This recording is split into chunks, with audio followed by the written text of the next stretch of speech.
اعوذ باللہ من الشیطان الرجیم بسم اللہ الرحمن الرحیم وقال الملک کو اب اس کے بعد ایک نیا چیپٹر آ رہا ہے اس داستان کا۔ بادشاہ نے کہا، قال الملک کو اپنے دربار میں۔ اب یہاں یہ نوٹ کر لیجئے کہ اس وقت کا جو مصر کا یہ بادشاہ ہے یہ فرائض میں سے نہیں ہے۔ اس وقت مصر میں حکومت تھی جن کو تاریخ میں کہتے ہیں ہکسوس کنگز، چرواہے بادشاہ۔ ہوا یہ تھا کہ یہی جو عرب کا ڈیزرٹ تھا جس نقشے میں آپ نے دیکھا ہے، ہمیشہ تاریخ میں ایسا ہوتا رہا ہے کہ ڈیزرٹ میں کچھ قوت جو ہے ہیومن پوٹینشیل ڈیولپڈ ہوتا ہے، پھر وہ آ کر جو متمدن علاقے ہوتے ہیں ان پر حملہ کرتا ہے، اور پھر یا تو لوٹ مار کر کے واپس آ جاتے ہیں یا وہاں پر اپنی حکومتیں بھی قائم کر لیتے ہیں۔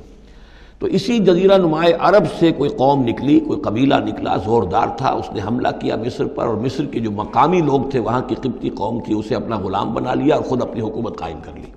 تو چرواہے بادشاہ کہلاتے ہیں کہ یہ صحرا سے آئے تھے، چرواہے تھے، اور یہ آ کر یہاں بادشاہ بن گئے۔ گویا کہ یہ لوکل نہیں تھے، بادشاہ تھے، فرائض میں سے نہیں تھے، فرائض کے خاندان میں سے نہیں تھے، بلکہ خود عرب تھے۔ وہ بادشاہ جو ہے معلوم ہوتا ہے کہ تھا بھی نیک سرشت، بہت ہی بھلا انسان تھا، اگرچہ یہ کہ بہرحال جہاں تک تعلق ہے توحید کا یا رسالت کا یا نبوت کا یا آخرت کا یا شریعت کا یا کتاب کا، اس سے نابلد، لیکن ہوتے ہیں مختلف لوگ، مختلف مزاج، تو بھلا آدمی تھا۔ قال الملک کو اس بادشاہ نے کہا، انی ارا سبع بقرات، میں اپنے خواب میں نے دیکھا ہے کہ 7 گائیں ہیں، سمان خوب موٹی تازہ، یاکلہن سبع عجاف، انہیں ہڑپ کر رہی ہیں 7 گائیں جو دبلی ہیں،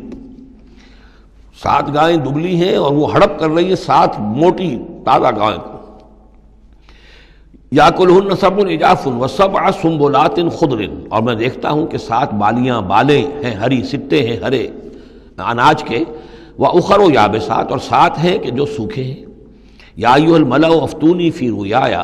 اے میرے درباریوں، اے میرے سرداروں، ذرا مجھے میرے خواب کی تعبیر بتاؤ، ان کنتم للرؤیا تعبرون، اگر تم واقعتاً خوابوں کی تعبیر کا فن جانتے ہو، اس سے واقف ہو۔ قالوا اضغاث احلام، انہوں نے کہا نہیں، یہ تو پریشان خیالی ہے، یہ خواب جو ہے کوئی خاص معنوی خواب نہیں ہے، ایسے ہی ہے جیسے کہ پریشان خیالات ہوتے ہیں۔ جیسا کہ اب آپ کو معلوم ہے فرائڈ کا نظریہ ہے کہ یہ صرف جو انسان کے جو سیکشول ڈیزائرز ہیں یا اور کوئی ایمبیشنز ہیں نفسیاتی یا نفسانی، وہ دبی ہوئی ہوتی ہیں، تو پھر یہ کہ انسان خواب کے اندر ان کی تسکین جو ہے وہ کر لیتا ہے کسی طریقے سے، تو وہ اس کے اپنے خیالات ہوتے ہیں، پریشان خیالات۔ اگرچہ اسلام میں خواب 3 قسم کے ہیں۔ ایک خواب ہے کہ جو اللہ کی طرف سے ہوتا ہے، جس کو ہم کہتے ہیں سچا خواب، رؤیا صادقہ، وہ نبوت کے اجزاء میں سے ہے۔ اور ایک خواب شیطانی ہوتا ہے، جو شیطان کی طرف سے ہوتا ہے، شیطان جو جنات ہیں وہ اس میں الہام کرتے ہیں۔ اور تیسرا اسی نوعیت کا ہوتا ہے جس کو یہاں کہا گیا ہے۔ تو فرائڈ ظاہر بات ہے کہ ان چیزوں سے واقف ہے، وہ جہاں تک کہ وہ رؤیا صادقہ ہے اس سے واقف نہیں ہے۔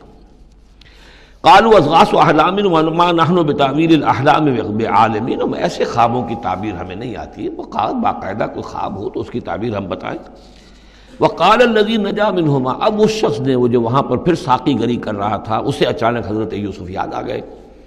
وقال الذی نجا منہما، اور کہا اس شخص نے جو ان دونوں قیدیوں میں سے نجات پا گیا تھا، بری ہو گیا تھا، رہا ہو گیا تھا، وذکر بعد امۃ، اور اس طویل عرصے کے بعد اسے اچانک یاد آ گیا، انا انبئکم بتاویلہ فارسلون، میں بتا دوں گا اس خواب کی تعویل آپ لوگوں کو، ذرا مجھے جانے دو، مجھے اجازت دیجئے کہ میں جاؤں اور جیل میں جا کر وہاں ایک شخص ہے اس سے مل کر اس خواب کی تعبیر معلوم کر لوں۔ یوسف ایھا الصدیق، اب وہ پہنچ گیا حضرت یوسف کی خدمت میں، یوسف اے صدیق، اے سچے، افتنا فی 7 بقرات سمان یاکلہن 7 عجاف، ذرا ہمیں بتائیے، تعویل بتائیے، حکم بتائیے اس کا کہ 7 گائیں ہیں بڑی دبلی اور وہ کھا گئیں، ہڑپ کر رہی ہیں 7 ان کو کہ جو موٹی ہیں، وسبع سنبلات، اور 7 بالی ہیں جو ہری ہیں، خضر واخر یابسات، اور 7 جو ہیں وہ بہت خشک ہیں، سوکھی ہیں، لعلی ارجع الی الناس، تاکہ میں لوگوں تک واپس جاؤں، لعلہم یعلمون، تاکہ انہیں معلوم ہو جائے کہ یہ خواب جو بادشاہ کا ہے اس کی تعبیر کیا ہے۔ قال تزرعون 7 سنین دأبا، حضرت یوسف نے اس خواب کی تعبیر بتائی کہ تم 7 سال تک خوب زراعت کرو گے، ڈٹ کر، دب کر۔ یہ دأبا جو ہے جم کر، جو پنجابی میں کہتے ہیں دب کے واہ تے رج کے کھا، تو یہ معلوم ہوتا ہے شاید کوئی نہ کوئی رب کا تعلق اس کا داب کے ساتھ ہے۔ تزرعون 7 سنین دأبا، تم 7 سال تو خوب جو ہے وہ ڈٹ کر اور محنت سے اور خوب جم کر کھیتی کرو گے، فما حسدتم، اب نہ صرف یہ کہ تعبیر بتا رہے ہیں، تدبیر بھی بتا رہے ہیں. تو دیکھو جو بھی تم کاٹو، جو فصل ملے فضروہ فی سنبلہ، تو اسے اس کی بالیوں ہی میں، سٹوں ہی میں رہنے دینا، سارا اناج نکال نہ لینا. الا قلیلا مما تاکلون، سوائے تھوڑا تھوڑا کر کے کہ جو تمہاری ضرورت ہو کھانے کی. اس لیے کہ آج یہ معلوم ہے کہ بہترین پریزرویٹو جو ہے یہ سٹوں میں اگر نہ چھوڑ دیا جائے، ان کو اگر نہ نکالا جائے تو پھر ان کے لیے کسی اور ایڈیشنل پریزرویٹو کی ضرورت نہیں ہے، یہ محفوظ رہتے ہیں، ان کو جو ہے وہ انسیکٹس وغیرہ ختم نہیں کر سکتے. تو وہ تدبیر بھی بتا دی کہ اس کو ابھی سارے کے سارے کے اناج کو گاہ نہ لینا، بلکہ یہ کہ انہی بالیوں کے اندر، انہی سٹوں کے اندر ان کو رہنے دینا. الا قلیلا مما تاکلون، جو بھی تم کھاتے جاؤ اس میں سے جو ضرورت کے مطابق. ثم یاتی من بعد ذلک سبع شداد، پھر اس کے بعد 7 سال آئیں گے بہت سختی کے، یعنی بارش نہیں ہوگی، شدید قحط پڑے گا. یا کلنا، وہ 7 سال کھا جائیں گے ما قدمتم لہن، جو کچھ بھی تم نے بچا کے رکھا ہوگا ان کے لیے. یعنی تعبیر بھی تدبیر بھی سب کچھ بتا دی گئی. تعبیر تو یہ کہ 7 سال تک خوشحالی ہوگی، اچھی فصل ہوگی، اور 7 سال اس کے بعد قحط کے آنے والے ہیں. تدبیر کیا بتائی کہ پہلے 7 سالوں میں بس ضرورت کا اناج جو ہے وہ گاہ کر نکال کر استعمال کر لینا، باقی ذخیرہ کرنا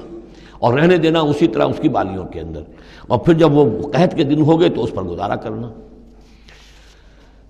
ثم یاتی من بعد ذالک، پھر اس کے بعد ایک سال آئے گا سبع شداد یاکلن، وہ سال آئیں گے 7 یاکلن ما قدمتم لہن الا قلیلا ما تحسنون، جو تم نے رکھا ہوا ہوگا وہ تم کھاؤ، وہ کھا جائیں گے سوائے اس کے کہ جو تم بیج کے لیے روک رکھو گے. ثم یاتی من بعد ذالک عام فیہ یغاث الناس، پھر ایک 7 سال کے بعد پھر آئے گا لوگوں پر ایک ایسا سال کہ خوب ان پر می برسے گا. وفیہ یعصرون، اور جب می برسے گا تو خوب انگور کی فصل بھی ہوگی، اور انگور کی فصل ہوگی تو پھر شراب بھی کشید ہوگی.